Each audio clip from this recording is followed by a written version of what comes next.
अस्सलाम वालेकुम dear students, कैसे हैं आप सब। My name is Rayan Malik and I am here to teach you physics class 9th। आज हम स्टडी करेंगे चैप्टर नंबर 1 का टॉपिक 1.6 मेजरिंग इंस्ट्रूमेंट्स का सब टॉपिक वर्नियर कैलिपर। तो आइए चलते हैं बोर्ड की तरफ। 1.6 मेजरिंग इंस्ट्रूमेंट्स एंड सब टॉपिक इज वर्नियर कैलिपर। तो लास्ट लेक्चर में हमने मीटर रूल के बारे में पढ़ा था, जिसका लीस्ट काउंट था 1 मिलीमीटर। दैट्स मीन कि हम मीटर रूल से जो मिनिमम लेंथ या मिनिमम डिस्टेंस जो आप मेजर कर सकते हैं दैट इज 1 मिलीमीटर। अब अगर हम किसी ऐसे ऑब्जेक्ट की बात करते हैं जो कि 1 मिलीमीटर से भी छोटा है, उसके लिए हम कौन सा इंस्ट्रूमेंट इस्तेमाल करेंगे? That is vernier calliper. तो वर्नियर कैलिपर इस्तेमाल किया जाता है उन ऑब्जेक्ट्स के लिए जिनकी लेंथ 1 मिलीमीटर से भी छोटी होती है। So we can say vernier calliper is used to measure length of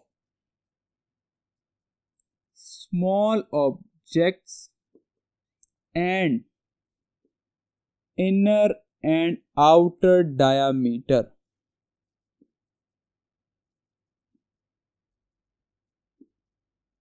तो वर्नियर कैलिपर से आप क्या क्या कर सकते हैं? वर्नियर कैलिपर से आप स्मॉल ऑब्जेक्ट्स की लेंथ मेजर कर सकते हैं और इसके अलावा इनर एंड आउटर डायामीटर भी फाइंड आउट कर सकते हैं। क्लियर? अब सबसे पहले अगर हम इसकी कंस्ट्रक्शन डिस्कस करें कि वर्नियर कैलिपर जो है वो किस तरह का होता है, तो बेसिकली वर्नियर कैलिपर में 2 जॉज होते हैं और एक जॉ जो है वो फिक्स्ड होता है। सो 1 is fixed and 1 is movable. एक जो है वो मूवेबल होता है, मींस इसको आप मूव कर सकते हैं। एंड सिमिलरली इसमें 2 स्केल्स होते हैं। एक होता है मेन स्केल और एक होता है वर्नियर स्केल। और अब अगर हम मेन स्केल और वर्नियर स्केल को फर्दर डिस्कस करें तो मेन स्केल के ऊपर रीडिंग्स होती हैं सेंटीमीटर में और मिलीमीटर्स में। एंड सिमिलरली अगर हम वर्नियर स्केल को डिस्कस करें तो वर्नियर स्केल में बेसिकली 10 नंबर ऑफ डिविजन्स होती हैं। क्लियर? अब आपको वर्नियर कैलिपर एक नजर आ रहा है स्क्रीन पे और आप देख सकते हैं कि जिसके बॉटम साइड पे ये 2 जॉज हैं, इन्हें हम कहते हैं लोअर जॉज। और सिमिलरली इसके अगर हम टॉप पर देखें तो टॉप पे जो जॉज हैं इन्हें हम कहते हैं अपर जॉज। क्लियर? और जैसे कि मैंने कहा कि एक जॉ जो है वो फिक्स्ड होता है और एक जॉ जो है वो मूवेबल होता है, जिसको आप मूव कर सकते हैं। तो आपको ये मूव होता हुआ नजर आ रहा है। और अगर हम स्केल की बात करें तो इसमें 2 तरह के स्केल होते हैं, एक होता है मेन स्केल और एक होता है vernier scale. And similarly main scale के ऊपर जो मेजरमेंट्स होती हैं, जो रीडिंग्स होती हैं, वो सेंटीमीटर्स में होती हैं या मिलीमीटर्स में होती हैं। और वर्नियर स्केल की अगर हम बात करें तो इस पे 10 नंबर ऑफ डिविजन्स होती हैं। क्लियर? और एक डिवीजन जो है वो 0.9 मिलीमीटर की होती है। क्लियर? मींस कि एक डिवीजन का दूसरी डिवीजन के साथ जो डिस्टेंस है वो 0.9 मिलीमीटर का होता है। क्लियर? अब हम लीस्ट काउंट को डिस्कस करते हैं। तो जैसा कि यहां पर आपको ये डायग्राम नजर आ रही है, अब आप इसमें एनालिसिस कर सकते हैं कि इसमें मेन स्केल कौन सा है और वर्नियर स्केल कौन सा है। तो ये जो ब्लैक लाइन से आपको शो हो रहा है ये मेन स्केल है और जो ब्लू लाइन से आपको शो हो रहा है ये उसके ऊपर वर्नियर स्केल है। और सिमिलरली अगर मैं मेन स्केल की बात करूं तो मेन स्केल में यहां से लेकर यहां तक नेक्स्ट रीडिंग तक जो डिस्टेंस है वो है 1 मिलीमीटर का। Clear? That is of 1 millimetre, जो कि मेन स्केल का लीस्ट काउंट है। अब अगर मैं वर्नियर स्केल की बात करूं तो यहां पर मैं क्या कर रहा हूं कि मैं इस मेन स्केल की लाइन को थोड़ा सा एक्सटेंड कर रहा हूं, और सिमिलरली जो वर्नियर स्केल की लाइन है इसको भी मैं थोड़ा सा एक्सटेंड कर देता हूं। अब ये जो इन दोनों के दरमियान ये जो डिस्टेंस है, that distance is called least count of vernier calliper. और इस वर्नियर कैलिपर का लीस्ट काउंट कितना होता है? That is 0.1 millimetre. Clear? I hope आपको क्लियर हो गया होगा कि मेन स्केल की रीडिंग और उसके बाद नेक्स्ट जो वर्नियर स्केल की रीडिंग है, उन दोनों के दरमियान जो डिस्टेंस है उसे हम कहते हैं least count of vernier calliper. Clear? अब अगर हम इसकी डेफिनेशन लिखें, so the difference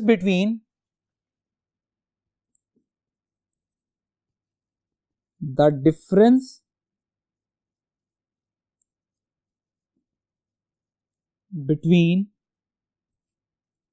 one main scale division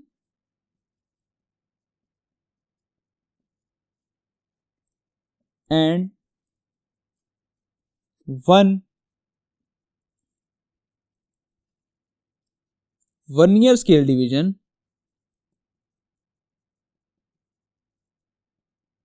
is called least count of vernier caliper. Okay, so the difference between one main scale division, again one main scale division and one vernier scale division, तो जो vernier scale division है इन दोनों के दरमियान का जो distance है, that distance is called the least count of vernier caliper, और इसकी रीडिंग क्या है? that is 0.1 millimetre. तो अब हम इसको मैथमेटिकली डिस्कस करते हैं। ओके, सो मैथमेटिकली एक फॉर्मूला लिखा हुआ है आपकी बुक में, that is least count is equals to smallest reading on main scale and number of divisions on vernier scale। अब क्योंकि मेन स्केल की जो स्मॉलेस्ट रीडिंग है वो हमने अभी मेजर की, दैट इज 1 मिलीमीटर, और जो कि नेक्स्ट है that is number of division on vernier scale, और नंबर ऑफ डिवीजन कितनी है? 10। तो हम मेन स्केल पुट कर देते हैं यहां पर 1 divided by number of divisions कितनी है? 10, और जब इसको हम डिवाइड करेंगे तो आंसर आ जाएगा 0.1 millimetre, and it is also equals to 0.01 centimetre. Clear? बहुत दफा बच्चे इसमें कंफ्यूज हो जाते हैं कि मिलीमीटर जो है वो सेंटीमीटर में किस तरह से कन्वर्ट हो गया है। तो अगर हम 0.1 मिलीमीटर को अगर हम इसको 10 से डिवाइड कर दें तो ये सेंटीमीटर में कन्वर्ट हो जाता है, और फर्दर अगर इसको हम डिवाइड करें तो आंसर आ जाएगा 0.01 सेंटीमीटर। क्लियर? तो ये भी लीस्ट काउंट है और ये भी लीस्ट काउंट है। तो बोर्ड में अक्सर जब क्वेश्चन आता है तो माइट बी पॉसिबल कि आपको वो ये वैल्यू ऑप्शन में दे, या फिर आपको वो ये वैल्यू ऑप्शन में दे, तो आपको दोनों वैल्यूज आपको पता होनी चाहिए। या वो इस तरह से भी कर दे सकता है कि आपको ए ऑप्शन जो है वो ये वैल्यू दे और बी ऑप्शन आपको ये वैल्यू दे, और साथ वो डी ऑप्शन देगा both A and B. So you have to choose both A and B. Clear? और इसके अलावा बोर्ड में एक क्वेश्चन आता है कि व्हाट इज वर्नियर कांस्टेंट। तो बच्चे अक्सर कंफ्यूज हो जाते हैं कि वर्नियर कांस्टेंट्स जो है वो तो हमने पढ़ा ही नहीं है। तो वर्नियर कांस्टेंट भी बेसिकली लीस्ट काउंट ही है वर्नियर कैलिपर का। तो जब ये सवाल आए कि व्हाट इज वर्नियर कांस्टेंट, तो उसमें आप लीस्ट काउंट की डेफिनेशन ही लिख सकते हैं। क्लियर?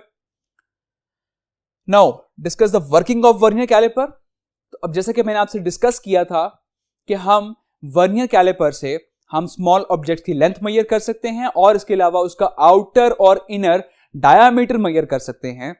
सो जब भी आप किसी भी चीज की मेजरमेंट ले रहे हो, सबसे पहले आपने अपने इंस्ट्रूमेंट को चेक करना होता है कि क्या आपके इंस्ट्रूमेंट में कोई एरर तो नहीं है। तो इसके लिए हम करते क्या हैं कि आप अपने इंस्ट्रूमेंट को टाइटली क्लोज कर देते हैं। जो आपके जॉज हैं नीचे से, उनको आप टाइटली क्लोज कर देते हैं। अब जब आप उसको आप टाइटली क्लोज करेंगे तो आपने नोट करना होता है कि वर्नियर स्केल का जो जीरो है, क्या वो मेन स्केल के जीरो के साथ कंसाइड कर रहा है। अगर तो वर्नियर स्केल का जीरो मेन स्केल के जीरो से कंसाइड कर रहा है, so that's mean there is no zero error. तो वो जो एरर है बेसिकली उसको हम क्या कहते हैं, यहां पर जीरो एरर कहते हैं। सो हम कह सकते हैं कि इस केस में हमारा जीरो एरर क्या होगा, जीरो होगा, क्योंकि जीरो एरर इसमें है ही नहीं, दोनों वैल्यू आपस में कंसाइड कर रही हैं। सो दैट्स मीन कि आपका इंस्ट्रूमेंट बिल्कुल ठीक है। क्लियर? सो हम यहां लिख सकते हैं if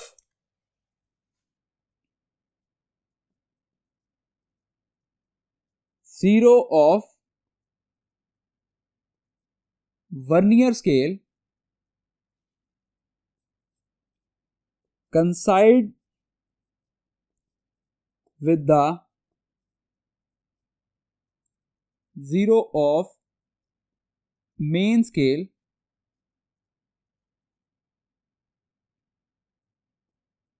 then zero error will be zero. Clear? if zero line कहेंगे यहां पर हम, if zero line of vernier scale coincide with zero line of main scale, then zero error will be zero. तो अगर वर्नियर स्केल की zero line main scale की zero line के साथ मैच कर रही है तो जीरो एरर क्या होगा, जीरो होगा। अब इस जीरो एरर की फर्दर दो टाइप्स हैं, that is positive zero error and negative zero error. तो अब यहां साथ एक डायग्राम बनी हुई है जिसमें आप ये देख सकते हैं कि यहां पर जो वर्नियर स्केल की फर्स्ट लाइन है वो कहां से स्टार्ट हो रही है, मेन स्केल के राइट साइड से स्टार्ट हो रही है। तो अगर तो वर्नियर स्केल की लाइन मेन स्केल के राइट साइड पे होगी तो उस केस में आपका जीरो एरर क्या होगा, पॉजिटिव होगा। क्लियर? तो हम इसको लिख सकते हैं कि if zero line of vernier scale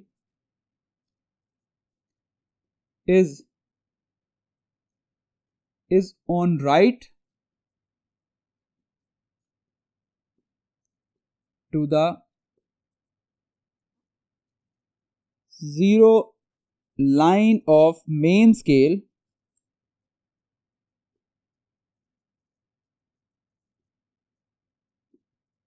then zero error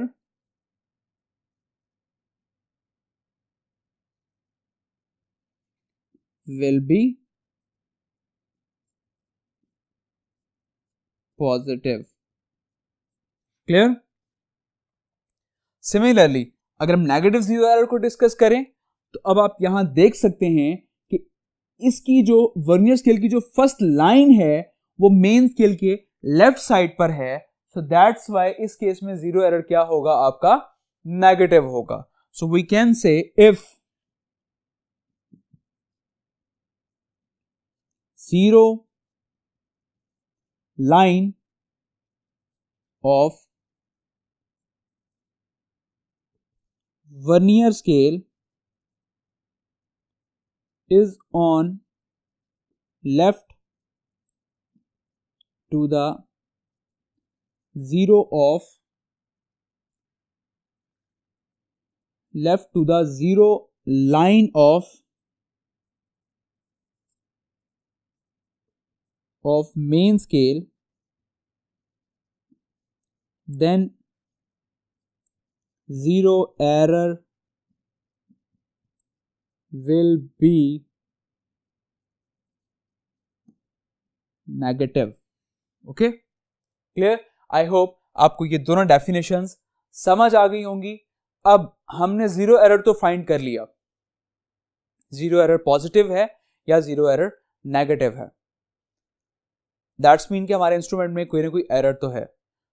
तो जब हमने एक्यूरेट मेजरमेंट्स फाइंड करनी होती हैं तो हम करते क्या है, जो हमारा फाइनल आंसर होता है उस आंसर में से आप इस जीरो एरर को ऐड या सब्ट्रैक्ट करते हैं। किस तरह से?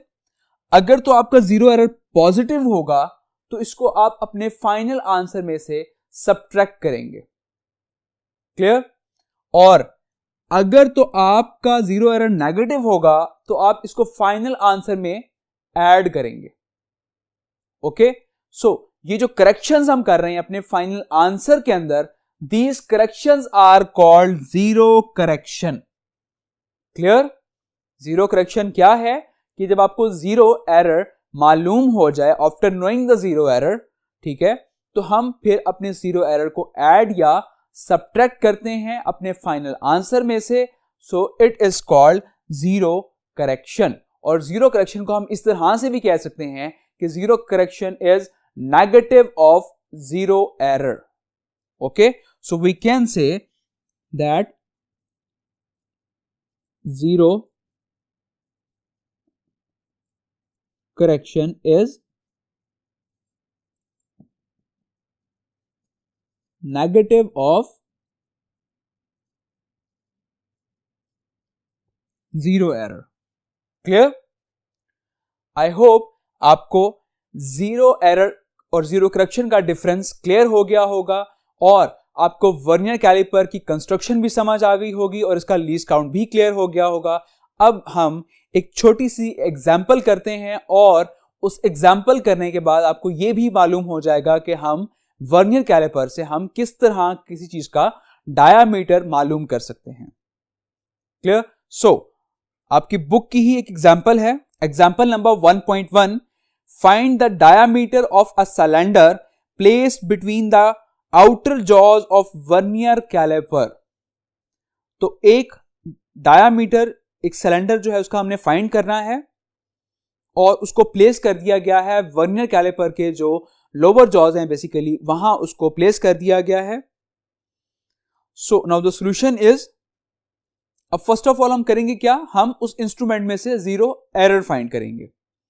और जीरो एरर फाइंड करने के लिए मैंने आपको बताया था कि हम उस वर्नियर कैलिपर के जॉज को टाइटली क्लोज कर देंगे।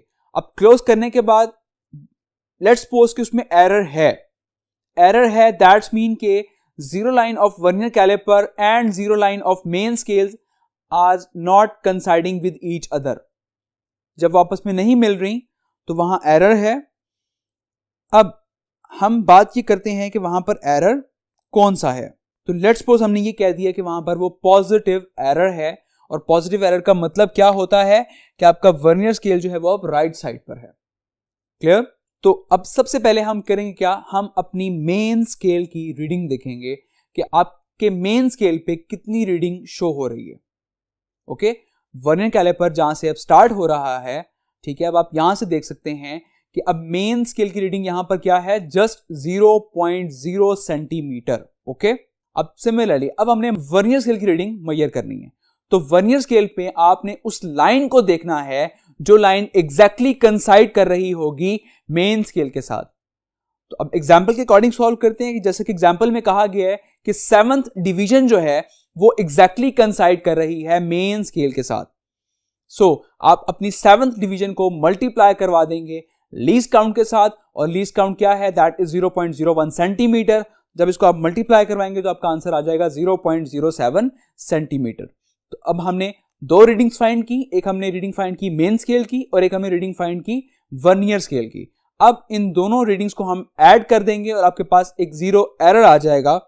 तो हमने ऐड कर दिया 0.0 centimetre plus 0.07 centimetre, that is equals to 0.07 centimetre. इसके साथ एक पॉजिटिव साइन है दैट शोज कि जीरो एरर हमारे पास कौन सा है, पॉजिटिव जीरो एरर है। क्लियर। और सिमिलरली अब हम अगर जीरो करेक्शन की बात करें तो मैंने आपसे कहा था कि जीरो करेक्शन जो है वो जीरो एरर का नेगेटिव होता है, सो दैट्स वाई हम वहां पर -0.07 कर देंगे। क्लियर। अब हम एक्चुअल उस सिलेंडर का डायमीटर फाइंड करते हैं कि उस सिलेंडर का डायमीटर कितना है। तो आपने सिलेंडर को उन जॉस के दरमियान प्लेस कर दिया और उसको टाइटली फिक्स कर दिया आपने। अब वो सिलेंडर जो है उसमें फिक्स हो चुका है। अब आप देख सकते हैं कि आपका जो वर्नियर स्केल था वो थोड़ा सा आगे मूव कर चुका है। अब आपने सबसे पहले मेन स्केल की रीडिंग फाइंड करनी होती है कि मेन स्केल की रीडिंग कहां तक मेजर करनी है, जहां तक वर्नियर स्केल की फर्स्ट लाइन शो हो रही है वहां तक आपने मेन स्केल की रीडिंग मेजर करनी है। तो मेन स्केल की रीडिंग अगर आपने मेजर की तो बुक के अकॉर्डिंग हम सॉल्व करते हैं, दैट इज 2.2 सेंटीमीटर। ओके। अब अगेन वर्नियर स्केल की रीडिंग हमने मेजर करनी है, तो अगेन वही प्रोसेस कि आपने देखना है वर्नियर स्केल की कौन सी लाइन एग्जैक्टली कंसाइड कर रही है मेन स्केल के साथ। तो बुक के अकॉर्डिंग 6 डिवीजन जो है वो एग्जैक्टली कंसाइड कर रही है मेन स्केल के साथ। तो अगेन उस 6 डिवीजन को आप मल्टीप्लाई करवा देंगे least count of vernier calliper and that is 0.01 centimetre. जब हम 6 को मल्टीप्लाई करवाएंगे तो आंसर आ जाएगा 0.06 सेंटीमीटर। क्लियर। अगेन हमने दो तरह की रीडिंग्स मेजर की, मेन स्केल की और वर्नियर स्केल की। अब हम इन दोनों रीडिंग्स को ऐड कर देंगे तो आपके पास एक डायामीटर आ जाएगा। अगर हम 2.2 प्लस 0.06 करें तो आपका आंसर आ जाएगा 2.26 सेंटीमीटर। क्लियर। अब ये जो डायामीटर आपके पास आया है ये एक्चुअल डायामीटर नहीं है, क्योंकि आपके इंस्ट्रूमेंट में शुरू में एक हमने जीरो एरर ऑब्जर्व किया था। अब हम क्या करेंगे कि वो जीरो एरर इसमें से हम सब्ट्रैक्ट कर देंगे, जो कि हमने जीरो करेक्शन में हमने मेजर किया था, दैट इज -0.07 सेंटीमीटर। अब जब आप उसको सब्ट्रैक्ट करेंगे तो सब्ट्रैक्ट करने के बाद आंसर आ जाएगा 2.19 सेंटीमीटर। तो ये है correct diameter of the cylinder. Thus, the correct diameter of the given cylinder as found by vernier caliper is 2.19 centimetre. I hope आपको इस एग्जाम्पल से ये क्लियर हो गया होगा कि आप वर्नियर कैलिपर को इस्तेमाल करके किस तरह से आप डायामीटर मेजर कर सकते हैं। अपना बहुत सारा ख्याल रखिएगा। Take care. अल्लाह हाफिज।